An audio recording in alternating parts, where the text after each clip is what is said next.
মাত্র অশ্লীলতা দিয়ে বিচার করব কেন? আসুন না আমাদের সামাজিক মাধ্যমকে সমাজ সংস্কারক হিসেবে ব্যবহার করি। শুধুমাত্র অযৌক্তিকতা, কুসংস্কার, কুপ্রস্তাবে বিচার করব কেন? আসুন না সামাজিক মাধ্যমকে এসবের প্রতিবাদের কেন্দ্র গড়ে তুলি।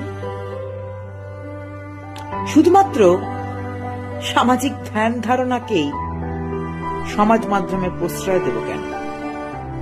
আসুন না নবজাগরণের সৃষ্টি করি। সামাজিক মাধ্যম যেটা পয়সার এপিঠ ওপিঠ, খারাপ কাজ করা যায় ঠিকই, আবার চাইলেই এই সামাজিক মাধ্যম